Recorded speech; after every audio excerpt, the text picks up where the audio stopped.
Sudah muncul, nak? Sudah Bapak, Muncul, Pak. muncul, Pak. Ya, sini sih. Oh, ini bukan PDF-nya. Sorry. Saya dulu. Saya ganti dulu.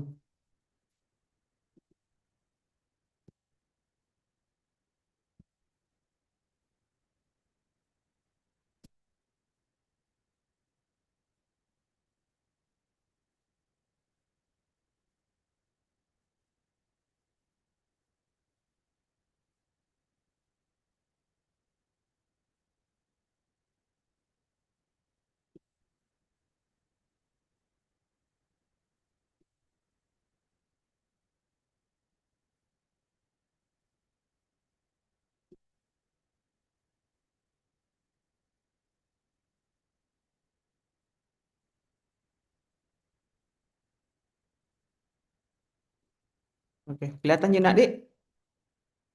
Iya, kelihatan, Pak. Pak, kelihatan. Iya. Jadi saya lanjut materi yang sebelumnya ya karena kemungkinan saya minggu depan akan fokus nilai, jadi saya akan usahakan menyelesaikan materi saya ya meskipun mungkin saya masuknya kalau nggak salah 3 kali ya karena ada 4 dosen, jadi mungkin untuk pertemuan kali ini kita selesaikan saja 2 kali dan minta tolong untuk rekapan tugasnya nanti dikumpulkan, akan ada lagi tugas tambahannya sebelum nanti nilai diinput paling lama tanggal 20 ya. Berarti tanggal minimal saya tunggu tugasnya di tanggal 19 ya untuk tugas akhirnya nanti. Nah, saya mau minta tolong sekali ketua kelas dikirimkan rekapan absen epid dan di centang yang off cam ya. Saya tidak terima alasan lagi karena jaringan dan lain-lain. Jadi minta tolong ya untuk semuanya hadir off cam ya. On cam maksud saya. Nah, sekarang kita lanjut di desain studi deskriptif kan kemarin sudah ya. Saya sudah cek tugas-tugasnya sudah masuk, sudah ada beberapa yang sesuai dengan instruksi saya ya, yang membuatkan tabel sintesis terkait dengan jurnal yang sudah saya suruh ya. Nah, sekarang saya masuk di penilaian selanjutnya adalah penelitian desain studi cross-sectional ya. Kalau kalian lihat di materi sebelumnya, di situ dikatakan cross-sectional itu bisa dikatakan studi deskriptif dan studi analitik. Ya, jadi dia bisa dua gitu.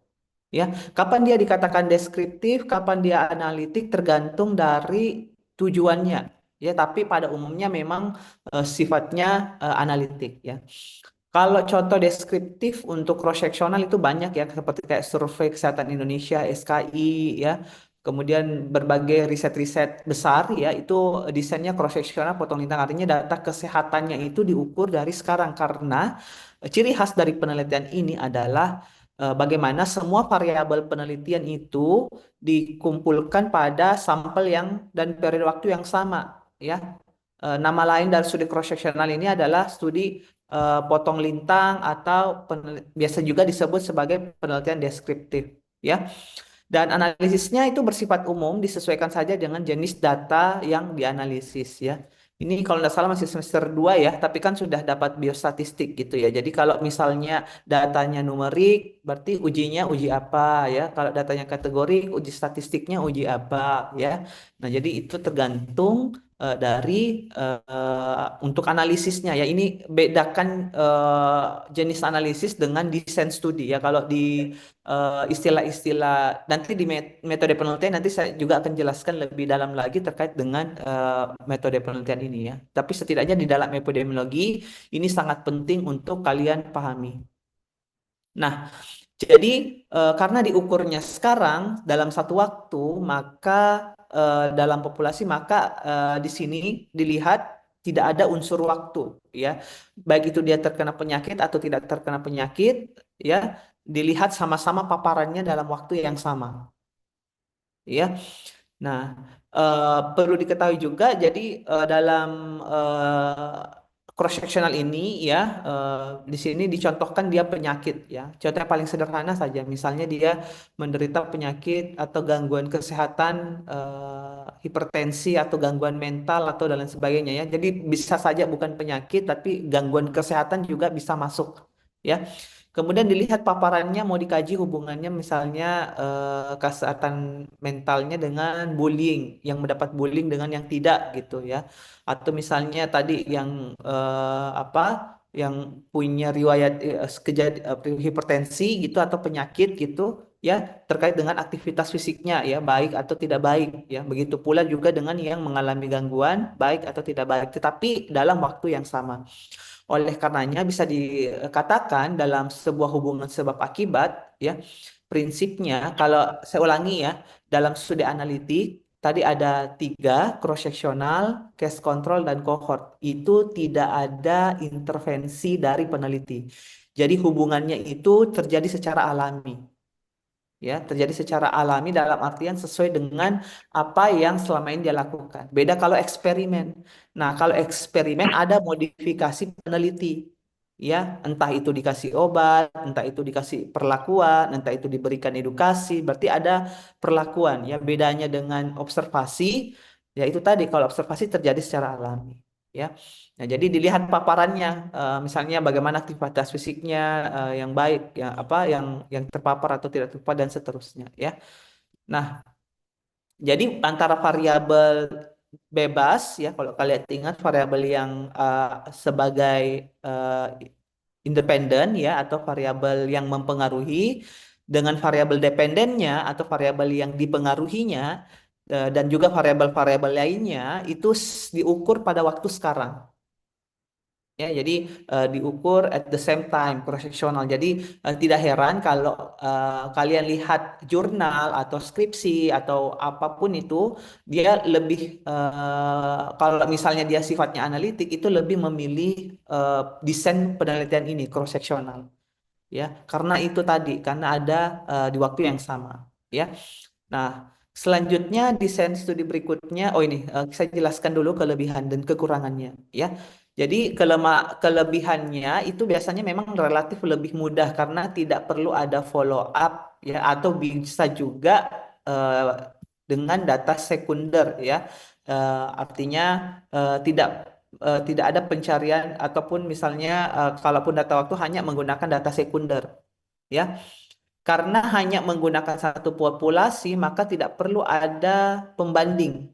Ya, artinya yang menderita gangguan dengan yang tidak menderita gangguan atau yang mengalami penyakit dengan yang tidak mengalami penyakit, kita baru tahu sekarang pada saat peneliti menentukan waktu pengumpulan datanya.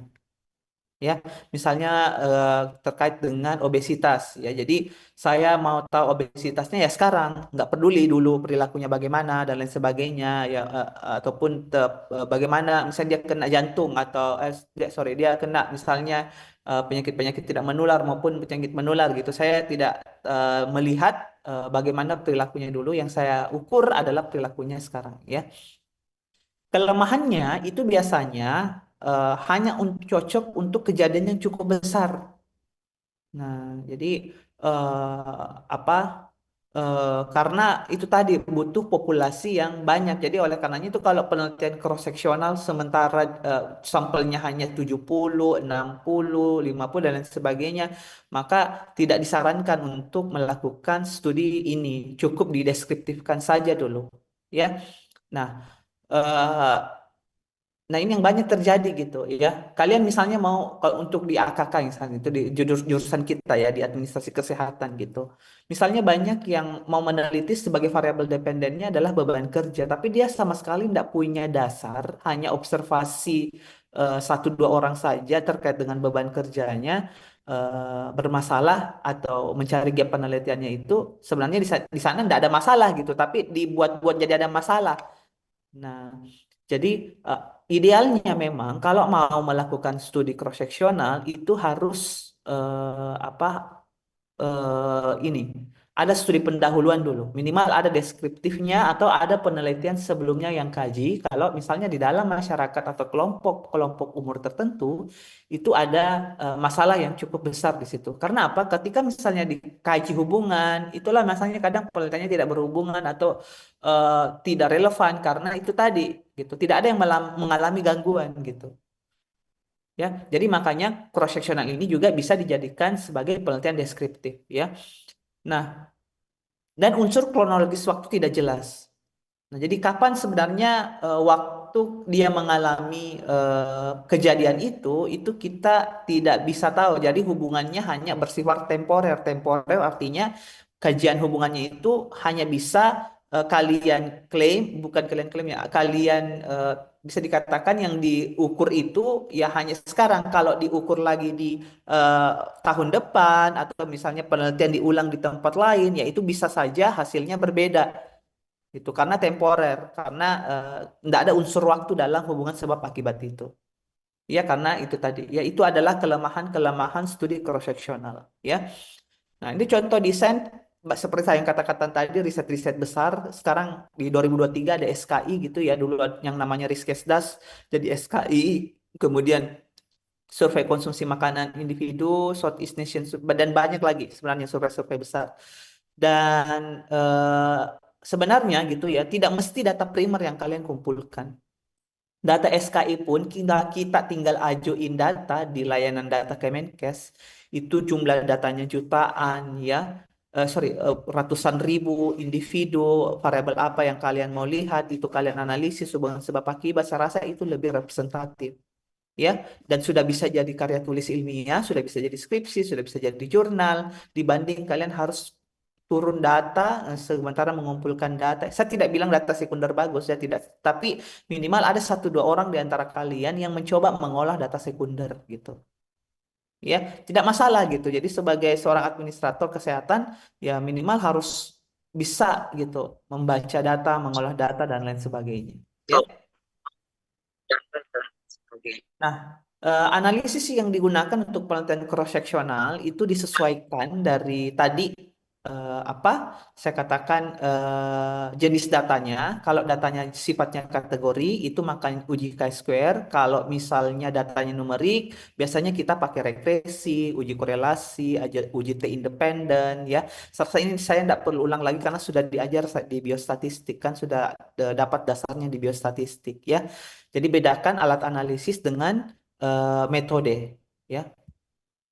Nah, ini contoh-contoh penyajian studi apa studi cross-seksional gitu ya, hubungan antara jenis kelamin dengan indeks massa tubuh dibagi menjadi obesitas dengan normal untuk indeks massa tubuhnya, ini variabel akibatnya, jenis kelamin ada variabel sebabnya ya, di sini dilihat kedua hubungan ya. P-value-nya langsung saja kita baca P-value, kan sudah belajar biostatistik ya, ada manualnya, kita bisa lihat signifikansi. Saya tidak tahu apakah kalian sudah diajar kemarin baca signifikansi. Kalau kecil dari 0,05 dia berhubungan, kalau lebih dari 0,05 dia tidak berhubungan ya. Kalau dalam kasus ini dia tidak berhubungan ya. Baik laki-laki dengan perempuan, di sini kalau dilihat skornya itu sebagian besar itu lebih banyak yang eh, pada batas normal gitu. Jadi makanya jenis kelamin sebenarnya tidak menentukan. Tapi apa yang ingin saya tekankan dari penelitian ini, ya, jangan paksa penelitian itu berhubungan kalau memang dia tidak berhubungan.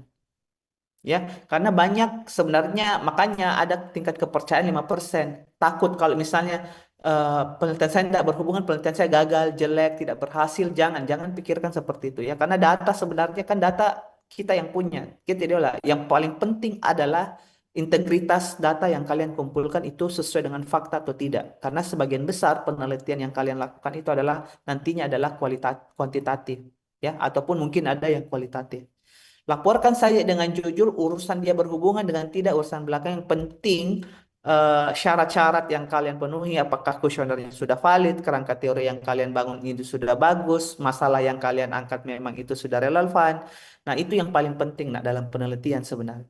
Ya, jadi bukan penelitian apakah dia karena nanti kalau di pembahasan kan akan dibahas ini yang penelitian yang sejalan, ini penelitian yang tidak sejalan, ya. Jadi itu yang perlu kalian pahami, ya. Nah, ini contoh lain, misalnya tabelnya bukan 2 kali 2 lagi, tapi masih data kategori, dilihat hubungan indeks massa tubuh dengan tingkat tekanan darah ya. Di sini p-value-nya 0,00 jadi berhubungan. Oh, jadi ada hubungannya antara indeks massa tubuh dengan tekanan darah seseorang ya. Nah, ini kan kalau kalian baca teorinya pasti kan sudah jelas di situ. Ya, kalau orang belajar kesehatan setidaknya perlu tahu sedikit ya bagaimana sih proses fisiologi di dalam tubuh kita supaya kalian tahu teorinya apa. Bukan kalian dituntut mau jadi dokter, tapi setidak tahu kalau misalnya, oh ternyata ini ada hubungannya. Jadi secara biologis, kalau di belajar epidemiologi kan kalian diajar tuh inferensi kausal. Ya, gradien biologinya, plausibilitasnya, apakah bisa diterangkan secara ilmiah, ya, apalagi yang berhubungan dengan eh, apa biomedis manusia gitu, ya. Nah, itu sangat penting dan juga bukan hanya itu, bagaimana dengan sosial determinannya juga, ya itu juga perlu dipahami karena kalau apalagi berbicara penyakit tidak menular, itu bukan single cause tapi multi cause, banyak penyebabnya. Jadi kalau penelitian ini tidak berhubungan misalnya berarti mungkin ada faktor lain. Nah, jadi itu harus kalian bisa pahami lebih lanjut, ya. Nah, ini contoh cross-sectional dengan data yang sifatnya numerik. Jadi dicari uji T. Nah, uji T-nya di sini dia berhubungan antara tekanan darah laki-laki dan perempuan. Ya, nah kenapa bisa berbeda ya? Kalian lihat lagi kajian pustakanya. Oh, kalau perempuan begini, kalau laki-laki begini. Dengan dibaca lagi literaturnya, ya. Nah, jadi data ini hanya hasil, ya, yang bisa kalian ceritakan di penelitian yang kalian lakukan. Desain selanjutnya adalah case control atau bahasa Indonesianya kasus kontrol. Ada juga yang menyebutnya kasus kelola. Penelitian ini sifatnya retrospektif pada dua kelompok, yaitu populasi yang kena kasus dan populasi yang kontrol. Kalau populasi kasus artinya orang-orang yang terkena penyakit.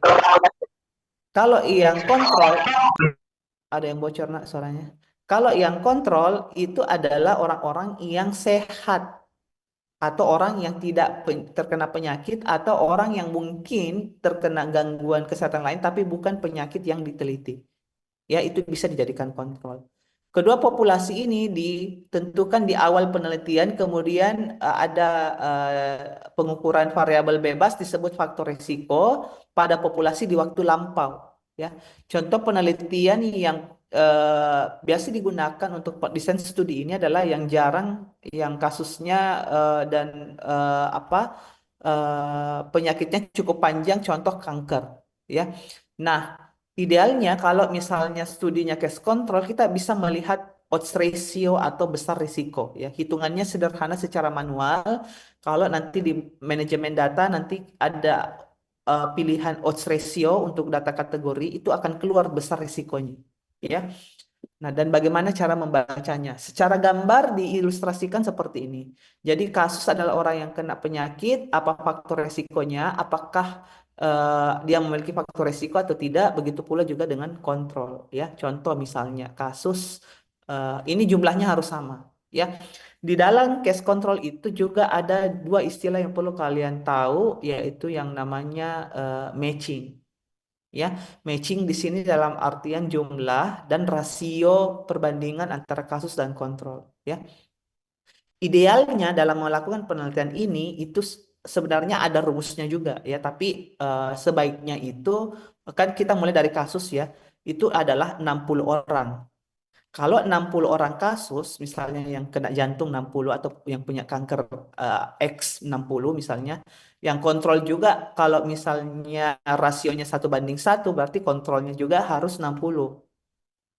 Ya, kalau kasusnya sedikit, misalnya kasusnya hanya 30, kurang dari 60 gitu, ya, maka kontrolnya kalian perbanyak. Caranya 1:2. Kalau kasusnya 30, berarti kontrolnya harus 60. Ya, jablakannya ada 1:1, 1:2, bisa 1:3. Kapan digunakan 1:1, 1:2? Tergantung dari berapa jumlah kasus. Semakin sedikit kasus, sebaiknya kontrolnya diperbanyak. Ya. Nah, kemudian ada juga biasa istilah matching jenis kelamin dengan usia.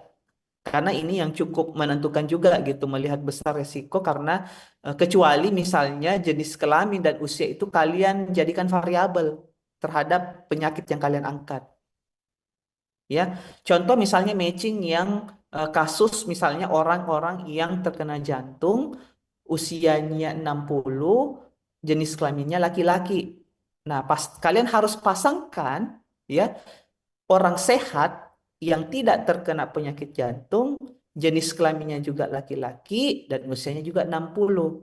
Begitu pula juga dengan responden 2, responden 3, responden 4, dan seterusnya. Ya, jadi itu yang dinamakan matching kelompok kasus dan kontrol. Cuman yang jadi masalah adalah susahnya menemukan kontrol. Oleh karenanya sebenarnya ada lagi batas toleransi usia plus minus 2 tahun. Ya, karena untuk mencari usia yang sama, jenis kelamin yang sama untuk yang menderita penyakit itu kadang cukup sulit. Ya, oleh karenanya kita bisa melakukan yang namanya range usia plus minus 2 tahun, jangan terlalu besar juga gitu. Ya, contoh misalnya tadi 60 jenis kelaminnya laki-laki, apa eh, range usianya 60 jenis kelaminnya laki-laki sakit jantung. Orang yang sehat kalau plus minus 2 tahun berarti kalau misalnya kita bisa mencari yang penting tidak pas 60 tapi berada di rentang usia berapa kalau plus minus 2 tahun. Ada yang bisa jawab? Berapa? Orang sehatnya berapa pasangannya? Kalau plus minus 2 tahun dari usia 60, 5 berapa? Halo? Ada yang tahu? Kalau mau dicari pasangannya minus berapa sampai berapa kalau plus minus 2 tahun dari usia 60? Ayo dijawab Bisa saja. kah? Bisa kah 5862, Pak? Atau Iya? rentang?